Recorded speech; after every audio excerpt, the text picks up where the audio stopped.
tempo que eu não vou para o púlpito. Estava numa rotina meio complicada de trabalho aí, então me dei um desconto, né? Mas eu acho que eu consigo trazer pelo menos uma meditação breve, se Deus quiser, que venha edificar a nós todos, né?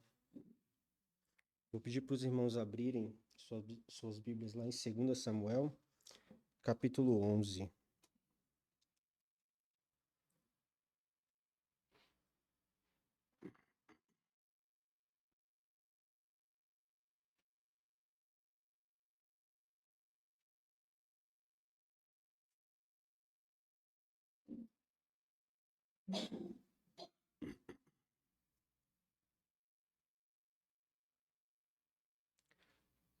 Fazer uma breve leitura, tá? Do 1 ao 11.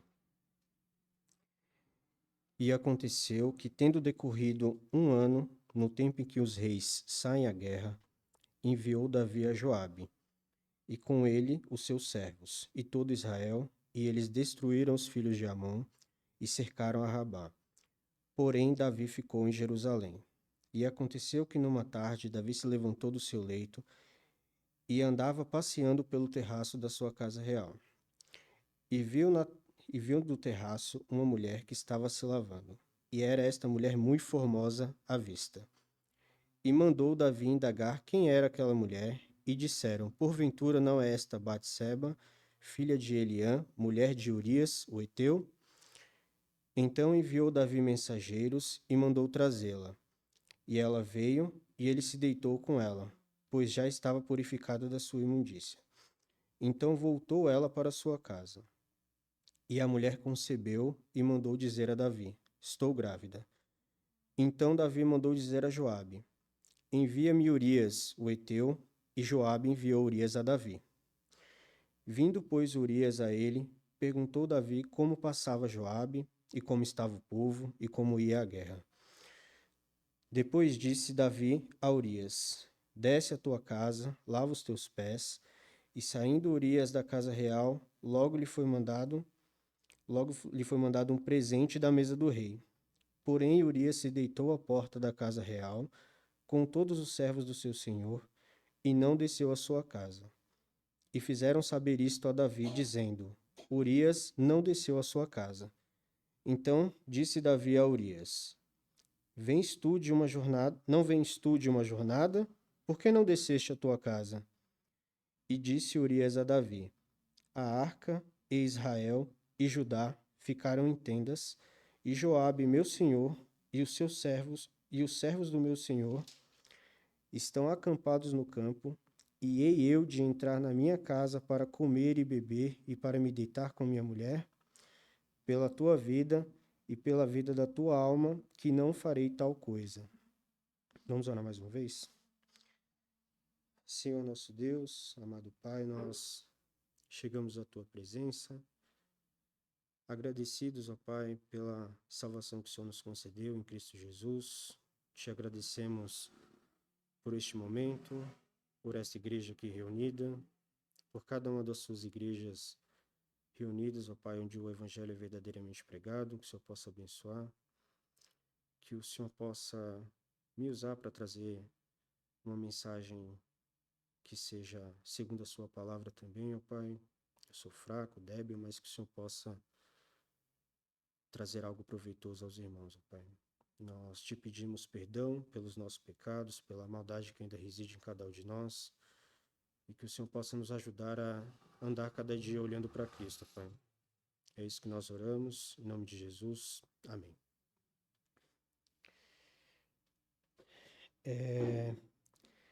Nessa Bíblia aqui não tem título, né? Mas algumas Bíblias têm o título no começo do capítulo falando do pecado de Davi, né?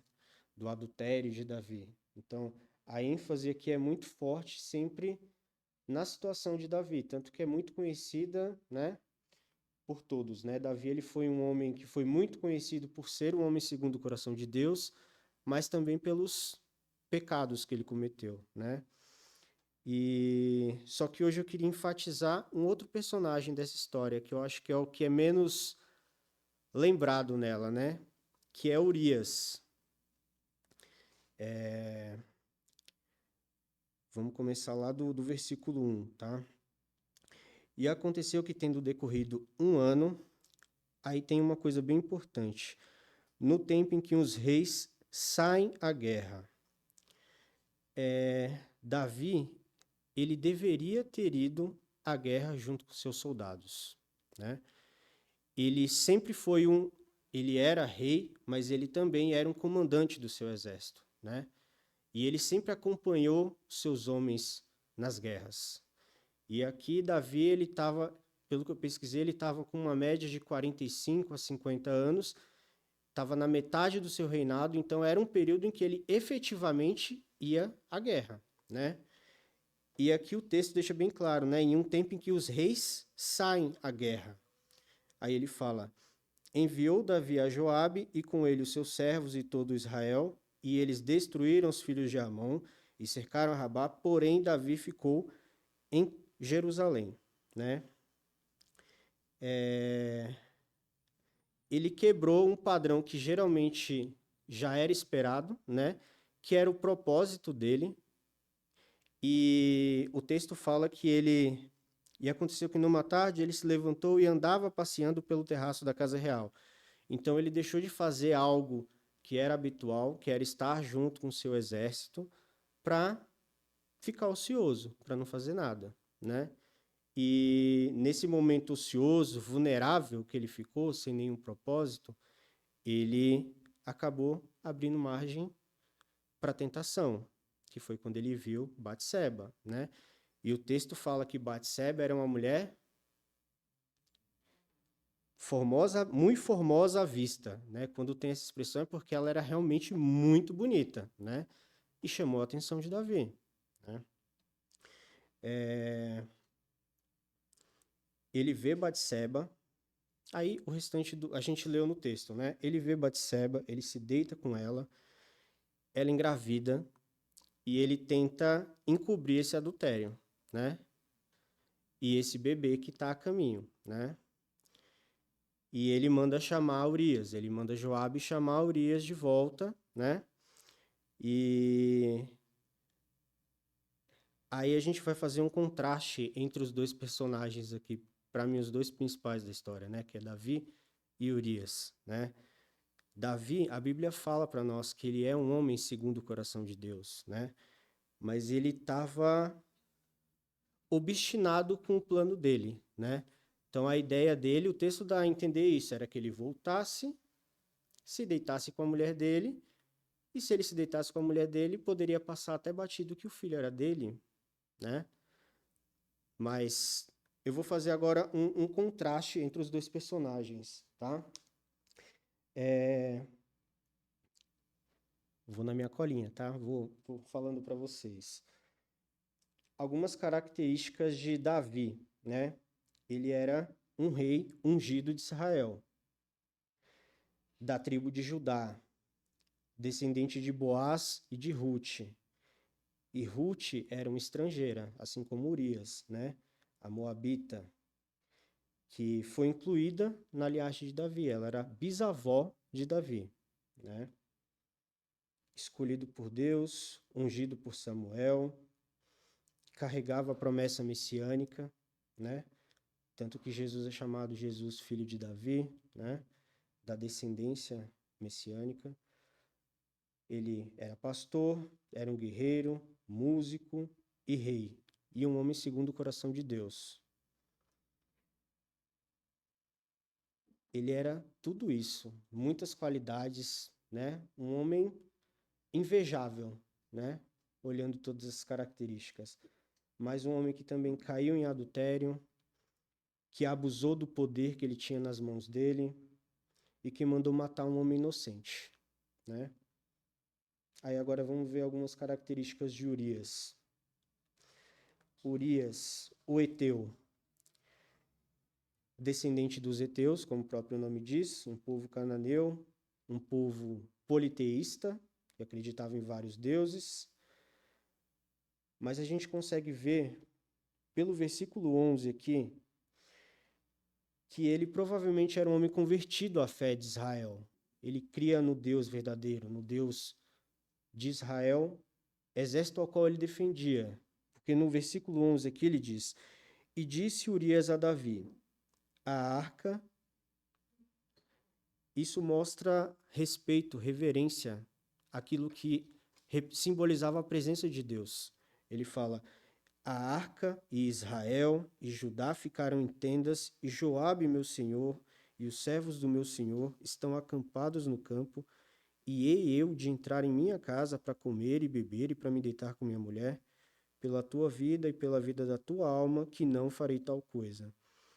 Então, aqui claramente ele me parece ser uma pessoa convertida, que crê no Deus de Israel.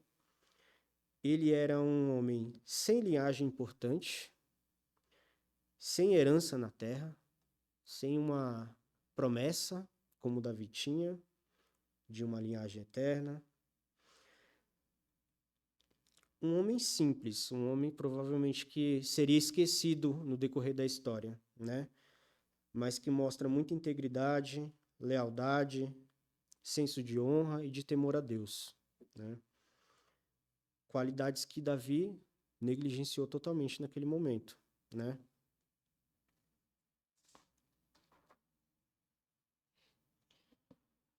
Aí a gente vai destacar alguns pontos, tá?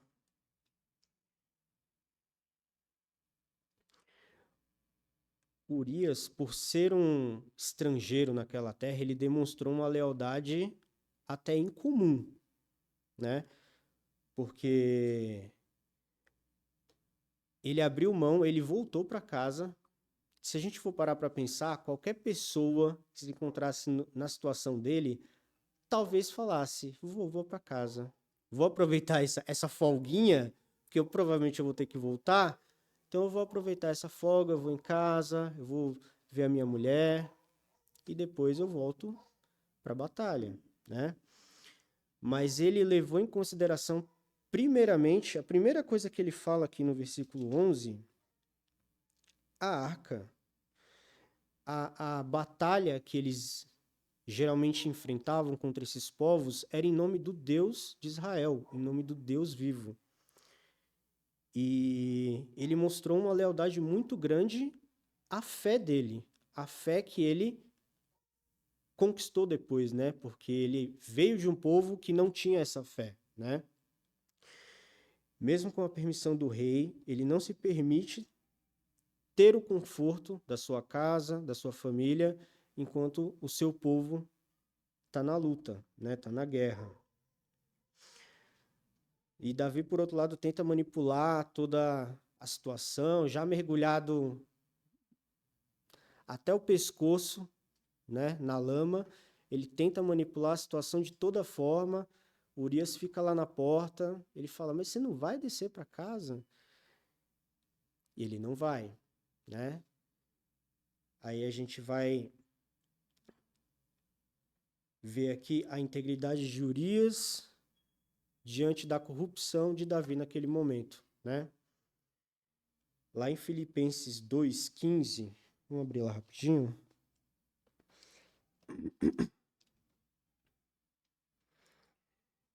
Em Filipenses 2:15. É um contraste bem interessante com a conduta que Urias teve e que é uma orientação para nós, cristãos, né? Filipenses 2:15 diz o seguinte: para que sejais irrepreensíveis e sinceros, filhos de Deus, inculpáveis no meio de uma geração corrompida e perversa, entre a qual resplandeceis como astros no mundo. Aqui Urias não estava lidando necessariamente com uma geração corrompida e perversa. Ele estava lidando com o rei de Israel, aquele a quem ele era subordinado, e que deu uma orientação para ele que, a princípio, não haveria nenhum problema, né? Mas muitas vezes a gente vai lidar com situações que claramente vão ser contra a nossa fé, vão agir contra aquilo que a gente entende que é certo. E é nessas horas que a gente vai ser confrontado de uma forma mais direta até do que Urias foi aqui, né? Mas Deus mesmo que seja uma coisa que ninguém viu, ele valoriza a nossa lealdade, né?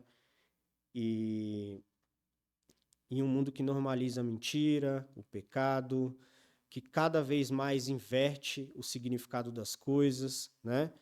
Então, esse versículo ele deixa bem claro para a gente que a gente deve ser irrepreensível, deve ser sincero, né? Um outro ponto que eu queria destacar também é, voltando, né, lá em 2 Samuel,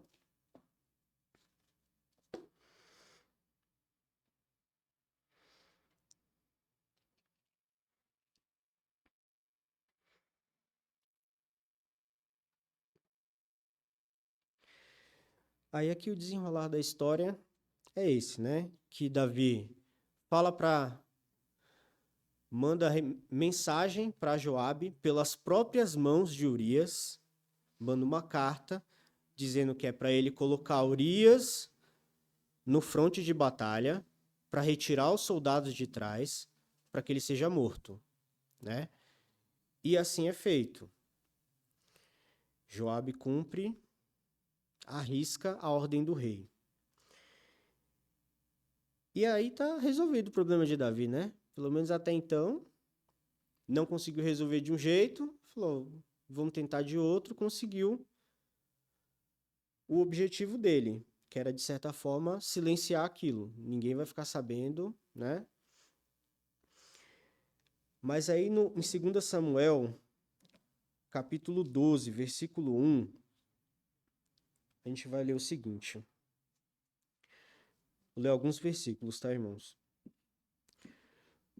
E o Senhor enviou Natã a Davi, e apresentando-se ele a Davi, disse-lhe. Então aqui Natã vai contar uma parábola para Davi, né?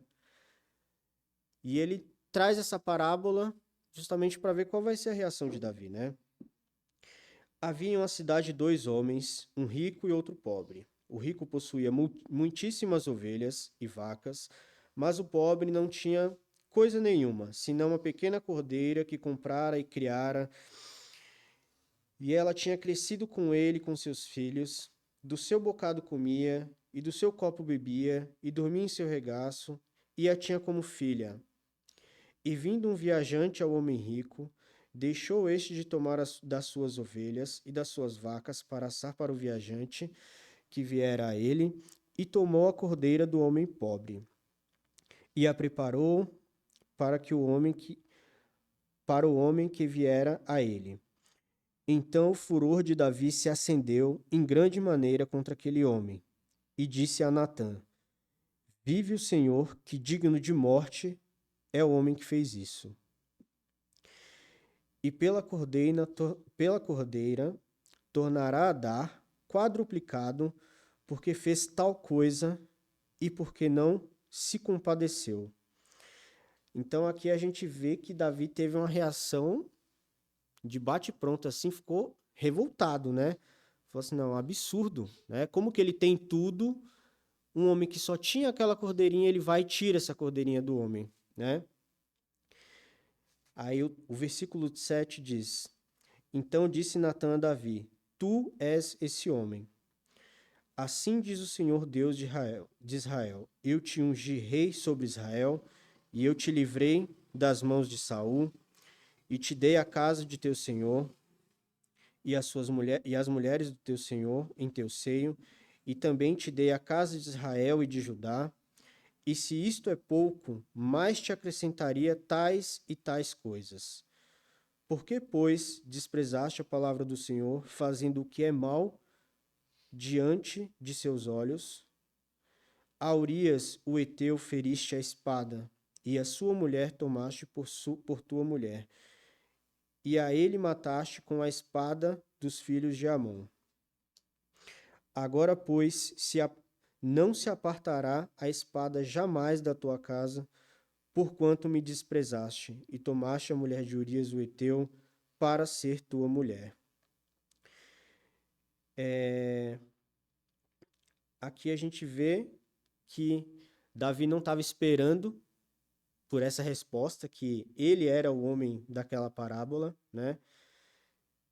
É um julgamento claro e direto de Deus para ele, através do profeta.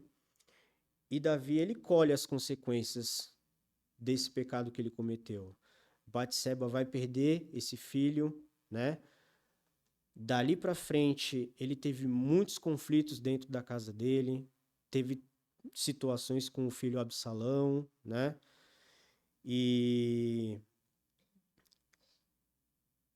lá no Salmo 51, Davi é um salmo em que ele expressa o seu arrependimento pelo pecado, né? Mas o fato de ter se arrependido não exclui as consequências do pecado que ele cometeu, né? Então isso serve de um alerta para nós, né? Deus, ele perdoa, sempre ele está disposto a perdoar se for um arrependimento sincero, genuíno, vindo de nós. Mas muitas vezes as consequências daquilo que a gente fez vão perpetuar. Talvez podem até afetar mais de uma geração, né? Em Hebreus 4:13 diz o seguinte, não precisa ir lá, tá? Nada em toda a criação está oculto aos olhos de Deus. Tudo está descoberto e exposto diante dos olhos daquele a quem havemos de prestar contas. Então, o texto é bem claro, né? Mesmo em oculto, mesmo quando não tem ninguém, Deus está presente. O nosso Deus é um Deus onipresente, ele está em todos os lugares, né? E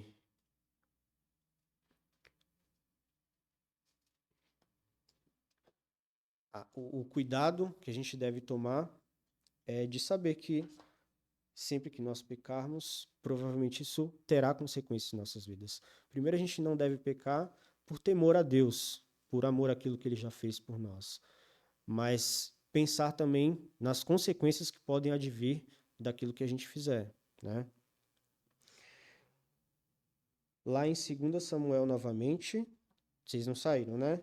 2 Samuel, a partir do versículo 23.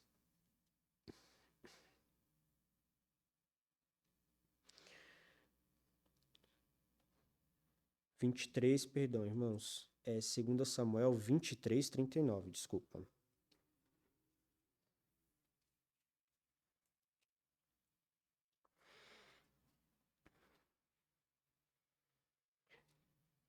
Eu vou ler aqui antes. Aqui ele está falando dos valentes de Davi, né? E dentre todos os valentes listados, né? No último versículo, e parece que é para chamar atenção mesmo, o último ali, né? Urias, Eteu, 37 ao todo. Ele foi listado entre os 37 homens mais valentes de Davi, mesmo tendo sido o rei que o traiu, né? Provavelmente não foi Davi que falou, eu vou colocar ele na lista, né? E o fato dele ser o último chama atenção porque destaca o nome dele, porque um nome em meio a 37 pode se perder, mas Deus enfatizou e colocou o nome dele por último, né? E isso faz a gente pensar. A primeira vez que eu li isso, né, já tendo lido a história, aí chegava aqui, aí eu li e falei assim, ué, é aquele Urias que ele matou, né, de forma covarde?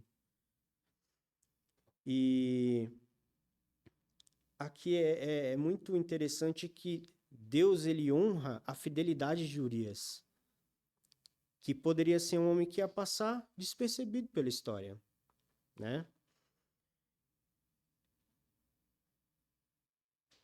Ele foi fiel ao rei, ele foi leal à missão de combate, ele não teve oportunidade de continuar, né? Ele foi íntegro diante de Deus, né? Mais uma vez mencionando a reverência dele à arca, ao povo, mas foi traído e morto por aquele mesmo rei que agora foi obrigado a colocá-lo na lista. Mesmo morto injustamente, a sua memória foi honrada e lembrada perpetuamente na palavra de Deus. Urias ele pode ser uma representação de todos os fiéis que sofrem, que já passaram por essa terra, os que estão passando, os que vão passar, né? E eu queria ler com vocês o texto lá em Apocalipse 6, versículo 9.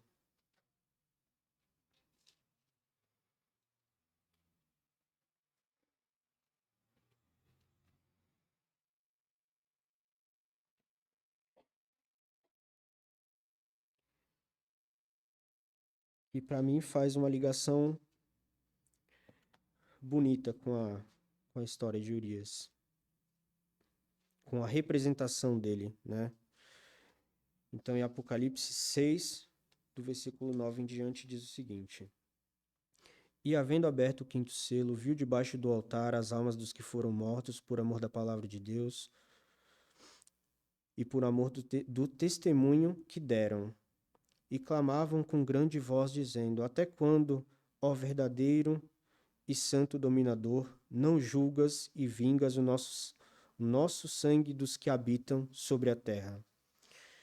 E foram dadas a cada um compridas vestes brancas, e foi-lhes dito que repousassem ainda um pouco de tempo, até que completasse o número de seus conservos e seus irmãos, que haviam de ser mortos como eles foram. Aqui o que ele está falando é que vai ter mais pessoas que vão passar por isso. E a gente olha, a gente pensa que é injusto. Mas Deus ele vai dar recompensa para os seus servos. Aqui no começo do versículo ele diz, né?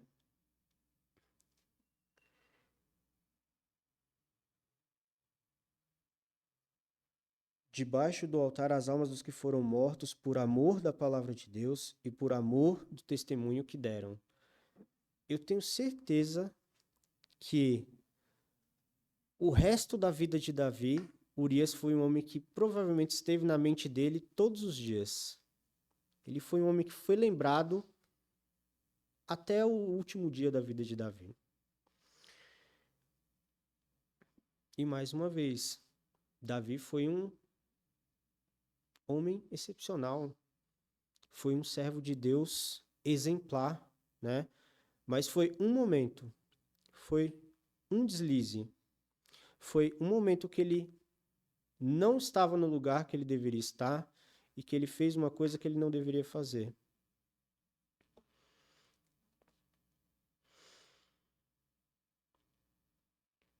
E em Apocalipse, não precisa ir lá, tá? É uma passagem bem curtinha. Apocalipse 2, 10 fala: Ser fiel até a morte e dar-te-ei a coroa da vida. Ali ele está falando para a igreja de Esmirna. Foi a única das igrejas que não teve uma acusação contra ela, mas as palavras ali foram de encorajamento pela perseguição que sofriam, né? E todos esses irmãos aqui que estão aguardando, que receberam as vestes brancas, eles vão receber a coroa da vida. Eles vão passar a eternidade com o Senhor Jesus Cristo, né?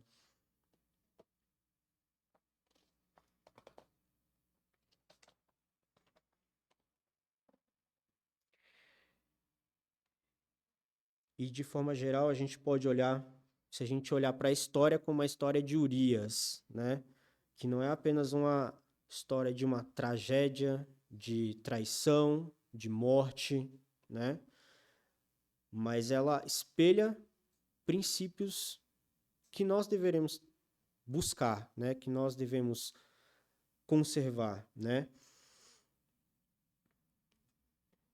E ela mostra princípios eternos de Deus, né?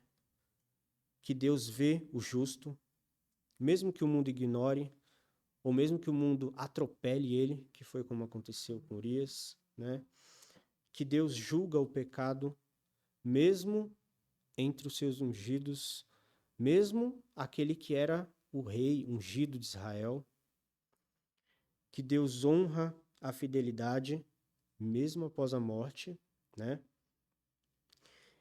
Urias, em nenhum momento dos registros, ele é lembrado como uma vítima, né? Ele é elencado lá como um dos valentes de Davi, né? E ele morreu sem saber que a fidelidade dele seria registrada para todos os cristãos dali para frente, né? E ele ficou marcado na história não como um homem que foi traído pelo rei, que foi traído pela esposa, que foi assassinado, mas como um dos valentes, se você parar para pensar, de toda a era de Davi. Ali ele colocou o nome dos 37. Davi reinou por bastante tempo. Ele venceu muitas batalhas, né? E não é só pela questão de guerrear, mas é pela integridade e fidelidade dele que ele foi elencado entre esses homens, né?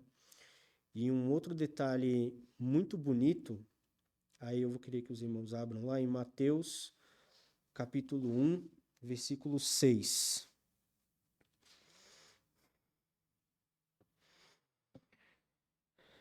Aqui é a linhagem, a genealogia, né, do Senhor Jesus Cristo.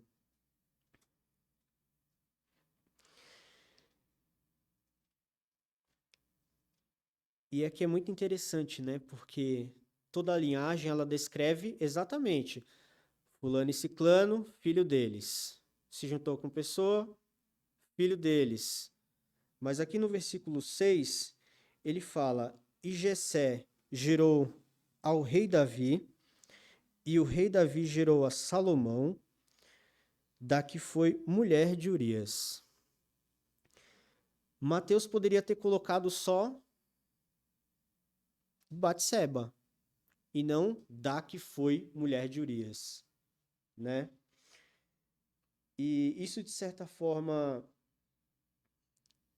é para honrar Urias também.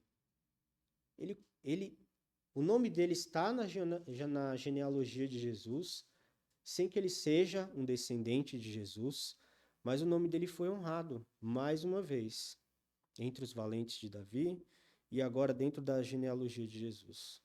Mesmo que de uma forma simbólica, né? Ele não fazia parte propriamente da genealogia, mas ele foi lembrado. E concluindo, irmãos, alguns pontos, né? A gente consegue ver dessa história que a Bíblia ela não encobre o pecado de ninguém, né? Ela não romantiza os seus heróis. Então, a gente olha para Davi e muitas vezes a gente fala: nossa, eu queria ser como Davi. Imagina, que nem o Danielzão falou, matar um leão, matar um urso. O pessoal até brinca, né? Tem uns posts na internet falando que o sonho de todo homem é um dia lutar com um urso. É o sonho de morrer, né? Mas é isso que o Danielzão falou também no domingo, né? Eu chamo Danielzão, é costume já, irmãos. É desde a época de Betel lá, né? Mas Davi fez tudo aquilo e Davi tinha a convicção de que conseguiria matar Golias, não por dependência dele, é por entender que realmente foi a mão de Deus, foi livramento de Deus, foi Deus que o capacitou, né? Ele tinha essa convicção.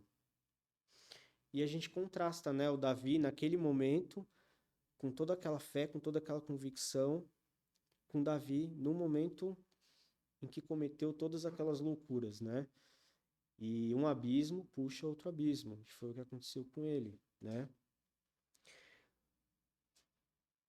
Aí, como eu já falei, o nome de Urias permanece como um memorial na genealogia de Jesus.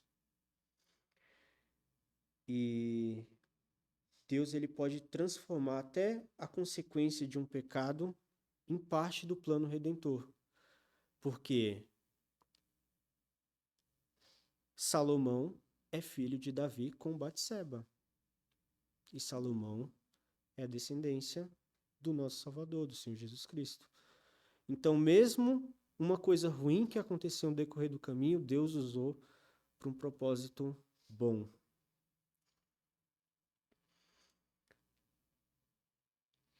E se tem alguém que passou por injustiça, foi o próprio Senhor Jesus Cristo, né?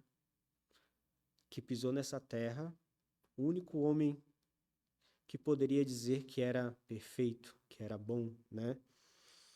Aí eu queria ler um último texto com vocês, lá em Isaías 53.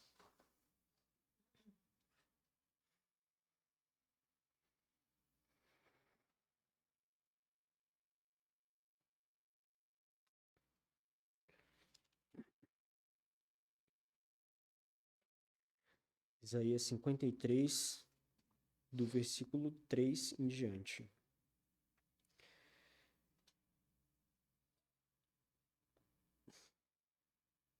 A Bíblia fala, né? Era desprezado e o mais rejeitado entre os homens, homem de dores, experimentado nos sofrimentos e comum de quem os homens escondiam o rosto. Era desprezado e não fizemos dele caso algum. Verdadeiramente ele tomou sobre si as nossas enfermidades e as nossas dores levou sobre si. E nós o reputávamos por aflito, ferido de Deus e oprimido. Mas ele foi ferido por causa das nossas transgressões e moído por causa das nossas iniquidades. O castigo que nos traz a paz estava sobre ele, e pelas suas pisaduras fomos sarados. Todos nós andávamos desgarrados como ovelha, cada um se desviava pelo seu caminho, mas o Senhor fez cair sobre ele a iniquidade de nós todos. Ele foi oprimido e afligido, mas não abriu a sua boca. Como um cordeiro foi levado ao matadouro, e como ovelha muda perante os seus tosqueadores. Assim não abriu a sua boca. Da opressão e do juízo foi tirado. E quem contará o tempo da sua vida? Porquanto foi cortado da terra dos viventes, pela transgressão do meu povo, ele foi atingido. E puseram a sua sepultura com os ímpios e com o rico na sua morte, ainda que nunca cometeu injustiça, nem houve engano na sua boca. Todavia, ao Senhor agradou moê-lo, fazendo-o enfermar. Quando a sua alma se puser por expiação do pecado, verá a sua posteridade, prolongará os seus dias, e o bom prazer do Senhor prosperará na sua mão. Ele verá o fruto do trabalho da sua alma e ficará satisfeito. Com o seu conhecimento, o meu servo, o justo, justificará a muitos, porque as iniquidades deles levara sobre si. Irmãos, a gente olha para a história que Urias foi realmente injustiçado, mas Jesus passou muita coisa por conta de nós. E definitivamente, eu pelo menos sei que não merecia, né? A graça, ela redime histórias quebradas, ela redime pessoas ruins, porque todo homem é mau, é pecador, né? E depois, uma vez que a gente aceita Cristo, ele nos perdoou. Nós temos a vida eterna e graças a Deus por isso, porque nós confiamos na graça de Cristo e no que ele fez, e não em qualquer coisa que a gente faça, né?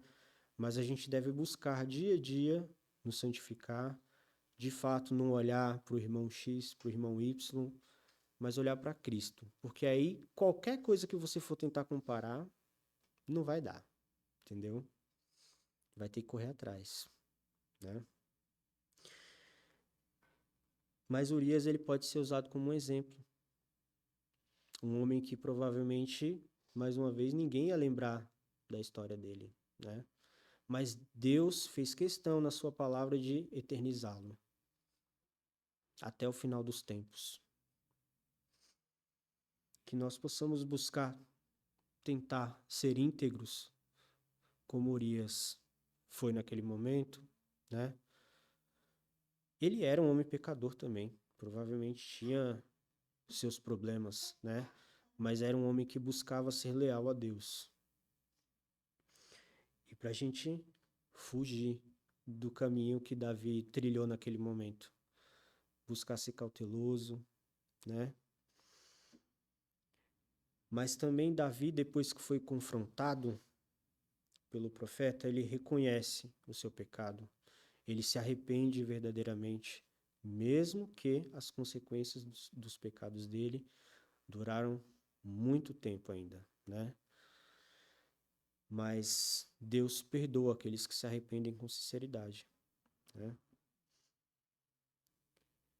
E a mensagem de hoje é essa, irmãos. Amém?